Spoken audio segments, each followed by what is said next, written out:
Yeah, yeah, yeah. Show me some. Show me some. Show me some. Good day, madam. Good day, sir. How are you, buddy? I am doing better than ever because we have our merch going on today. We do. We definitely have our merch. You have your glasses that match your sweatshirt. And also my t-shirt. And this is neon pink. Okay, guys, like this is the color. This is my new favorite color. I didn't know the name of it, but I do now. It's not pink, it's neon pink. And that's what we got going on. I really like these sweatshirts. Yes, And full me too. transparency. It's really comfortable. It is. And I'm digging the white hat. I like the white hat, Mer. I do too. I need to get a white hat. I don't have a white hat, but I do have a white sweater. I'll have to wear it next time. And it Okay. is so comfy. And I'm not like just saying that because it's our merch, but it's like it actually is. And I got these pajama pants and I like been wearing them like nonstop. So hell yeah. We're our dorks. Yeah, go get our merch, y'all. It's really comfy. Really It's comfy. popping. It's I want to popping. I want to see a ton of people wearing our merchandise at the Ignite event, don't you? I know. Yes. February. Let's do it.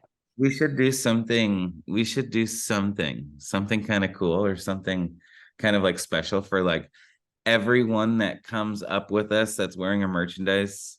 Like when we take a picture, we'll kind of like post it some. I don't know. We got to think of something kind of cool to do. Post in the comments underneath the YouTube. Go to YouTube and give us your ideas for our conference in Dallas in February. Ignite, let's go. And you can buy the merch. We actually have a website, don'tsuckatsales.com, and you can get to it a couple ways on there, but there's a banner like at the top. It's like in pink, obviously. You click it and that's how you get to buy our merch. It's like it's there and it's awesome. Anyways. Well, all right. So I guess they're not here for us to banter back and forth about our merch, even though we love it and we're grateful We do for love it. They are here today to learn something I think that's extremely valuable, Miranda. I think that like when I really kind of got into sales, when I really got into understanding, I used to always like kind of have like this verbal diarrhea where I would talk and offer up so many different things until I felt like they found something that they wanted. And what it took me a while to kind of understand is that whatever I'm offering, I always needed to kind of stay in this control atmosphere aspect of it, right? And so today we're going to be talking about alternative choice and kind of the power behind alternative choice and really kind of guiding people exactly where you want them and not necessarily where they want to be. Does that make sense, Miranda? Absolutely. Because this whole process, like people might think that we're in sales, but we're not really. Like we're here to lead people through a system, right? On the phone, we're leading them to an appointment. And in the client presentation, we're leading them to a decision, right? Hopefully we think the decision's yes, but we just want them to go to a decision. May it be yes or no through a structured process. And when we do that, like 90% of them can move forward with a policy. Yeah. So, yeah. So I say we dive into it, bud. What do you say? I say we just hop right into just kind of the alternative choice and like where like how many times we use it throughout our entire process. Right? Like we use it so much. So let's I say we just kind of start with the idea of the phones and kind of just head down that path and where you think that they're the most predominant, where you think it's the most powerful, where you like just where you think it's, I mean, kind of like, so, I don't know, where it's necessary. Yeah, I think it's important to understand what we're trying to get out of the questions, right? Because we get paid in relation to the quality of the questions that we ask. So there's certain times through our sales process that we want a truthful answer, okay? when we're going over their health, right? When we're saying, hey, in the past 10 years, have you had any major or minor health issues? What kind of medications are you on? In those areas, like we're either asking, are you a smoker? Yes or no. Like if we're going to ask like an open-ended question like that, or a yes or no question, we want a truthful answer from people. Yeah. Yes or no, we're like looking for a truthful answer. Open-ended questions that require more than one answer, we're typically looking to get them opened up, either in relationship building or, even in the health area, or the why in the sales presentation. But the one thing that you want to master to become not sucky at sales, don't suck at sales, is when and where to do alternative of choice. Right? Like there's very few people, I would probably say about 75 to 90% of people, if you give them one of two choices, they're going to pick one of those choices.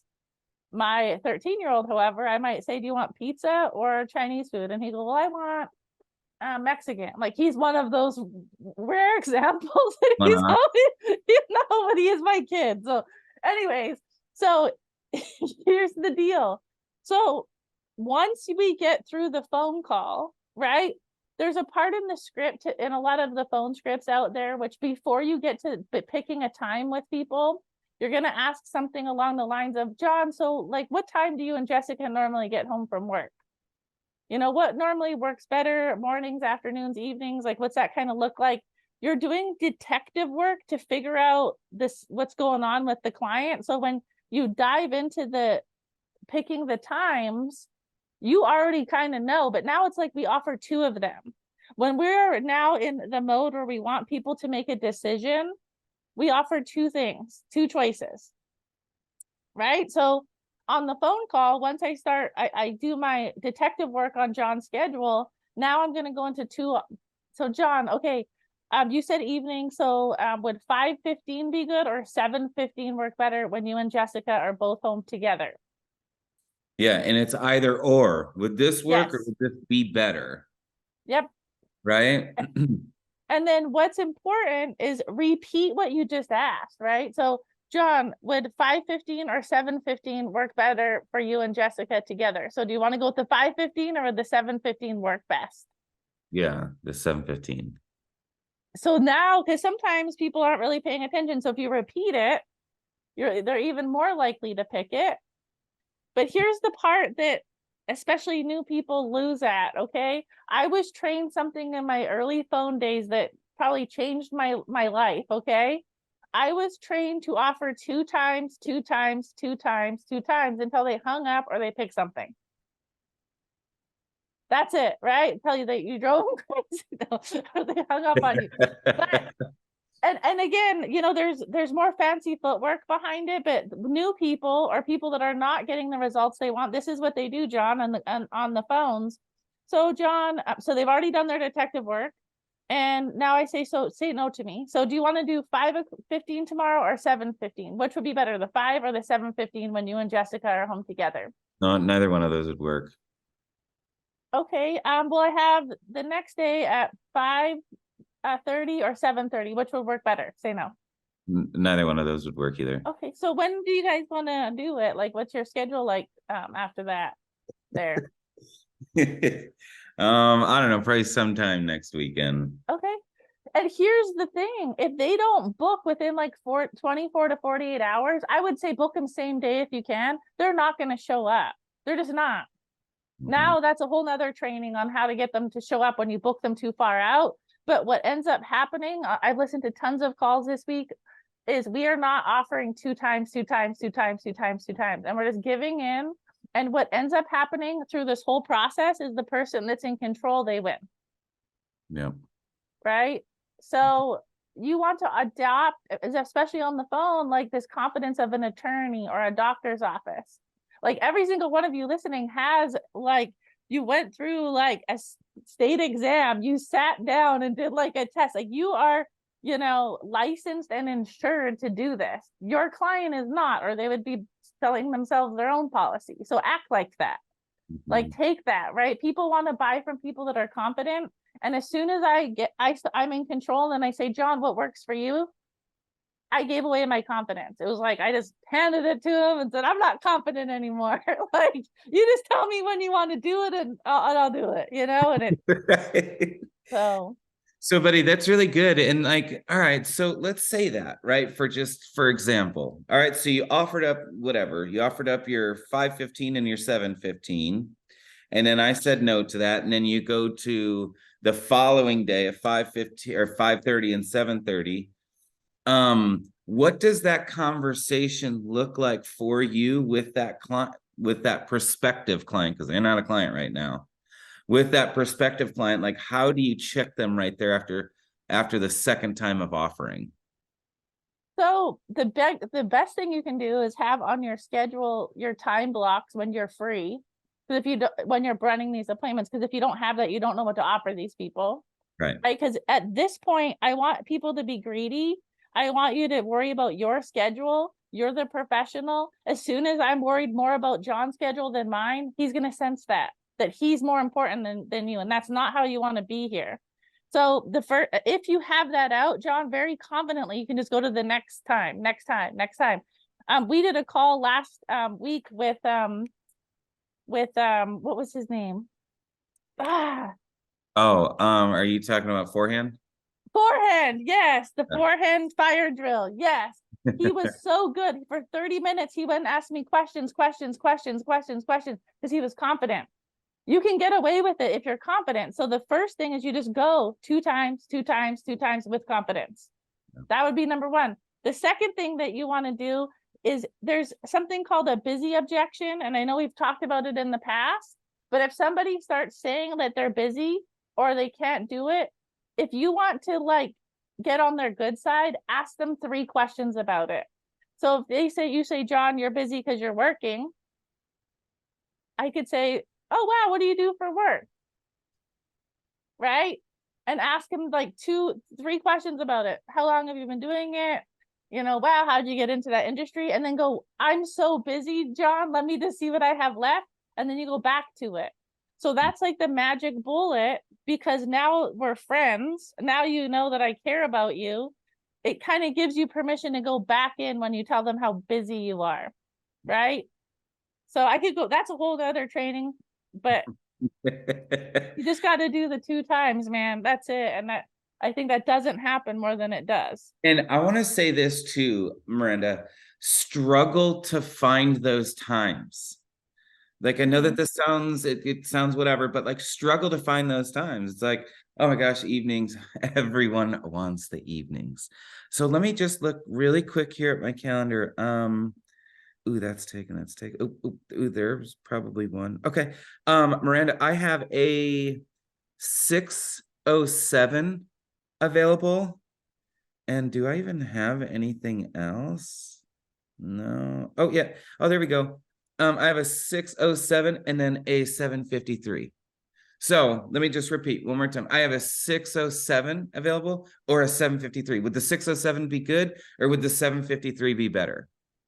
So like I showed you without telling you, but showed you like how busy I was with it and struggled to find a time. So no, that's taken. I'm saying it out loud so they can hear it. And that goes to your point too, right? Is that you said, well, you got to repeat it. You have to repeat it because they're not really paying attention. And just kind of assume that with assertiveness, like assume with assertive that they're not paying attention. And I'm telling you, I like those like little weird times like that. I like the 6:07 and the 7:53 because I'm painting this perception in their brain that like this thing ain't taking long. Right? Because when we go on the hour or on the half hour, we're painting this like this is going to take a half hour. This is going to take, an hour. And so I'm telling you, like, go with quarter hour, go with like weird times like that, and you'll be amazed. And it's still a 7 o'clock appointment or 6 o'clock or 8 o'clock appointment or 6 o'clock appointment. But love that there, buddy. Just kind of adding to it. Sorry. Yeah, and we'll have to do another call, like diving into, how to make it sound very important when you're booking later, right? Because I know that this is just as critical, not on the phone, but in the sales process, right? Like if we start acting weird or not being confident with our options when we're doing alternative of choice, like in the sales process, we can lose it. We get all the way to the end, they're interested, they're ready to go, and then we blow it.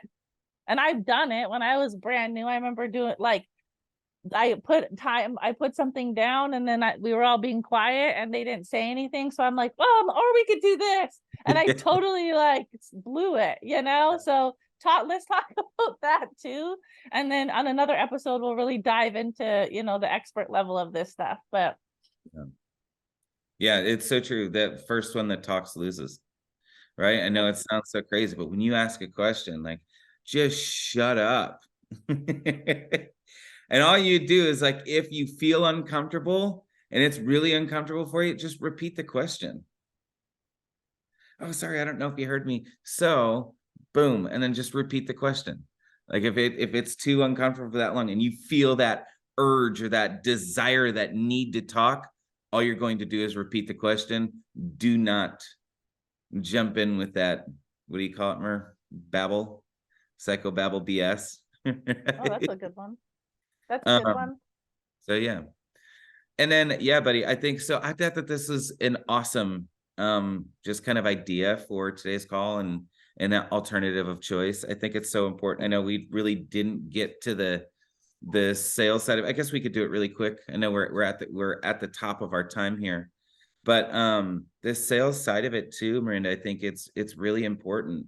I've heard and seen and watched so many individuals that go into these like offering up 4 different things and 5 different things, and it's like no, Miranda, no, 2.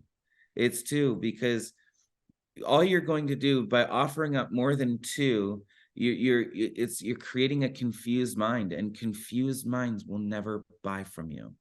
So yeah. I got this, right? I got full mortgage amount, I got half the mortgage amount, and then we have this kind of like equity protection idea. And so do you want this, or this? And then they're in the back of their mind, they're like, well, what does this one do? And then now all of a sudden, as soon as they question, what does this one do? That means that they're confused and that you've absolutely blown it. And so the way that I always like to approach that, buddy, is just very simple. And I'm going to ask them which idea. I'm only going to present 2 ideas to them. And I'm going to ask for the sale without asking for the sale on the alternative choice, Miranda. And so at the very end of it, I'm going to say, okay, really quick. I have this first option. It's going to be your full mortgage amount. And here's what it's going to do for you and Trent and the kids. It's going to, and then I'm going to ramble off the list of things that first option is going to do. And then I'm going to say that one has return a premium. And then I'm going to say, okay, Miranda, for your second idea, it's going to do the exact same thing. And then I'm going to recap everything. And then I'm going to say, the only thing is that this doesn't have return a premium where you get all your money back. So Miranda, which idea do you like better? Do you like the first idea of being able to get all of your money back and then still doing everything? Or the second idea, like, no, just at the bare bones basic, I want to make sure that my family's protected. Which idea do you like better, Miranda? And then you would say, well, I like the idea of return a premium. All right, I'm going to go ahead, and I can't make any promises that I can get you this coverage. I can just promise to try my best, okay? Mm-hmm. It's very assumptive. So I just asked for this sale in such a soft and subtle and kind of like couth way that they're like, oh yeah, no, I totally understand. Boom, start writing the application. People get so caught up with that. And again, we could talk about this forever too, but just keep it super simple. Offer up those 2 times. Alternative choice is amazing. And it's helped both of us make. And just to end it, I would say if you're not sure what 2 options you should be giving, you need to do more detective work up front. Ooh, that's good. Right? Like you need to. So don't stop with your detective work until the whole purpose is for you to know what to offer and have the best possible chance of them picking it. And again, if they say no to those options that you offer, then you just give them 2 additional ones and then pause, wait to hear what they think about that, and then move to 2 more. Right? Mm-hmm. So do the alternative of choice. It's going to help you. You might suck at it at first, but you keep working at it, and you can't help but get better. So right. So what should they do, Mer? They don't want to suck at sales. They got to click here or click. there? I think they click a like on spot, like a little thumbs up on Spotify, but on YouTube you could like write a comment, you can put a thumbs up. Don't ever do a thumbs down, but we'll see you guys next time. Bye. Bye, y'all. Yeah, yeah, yeah.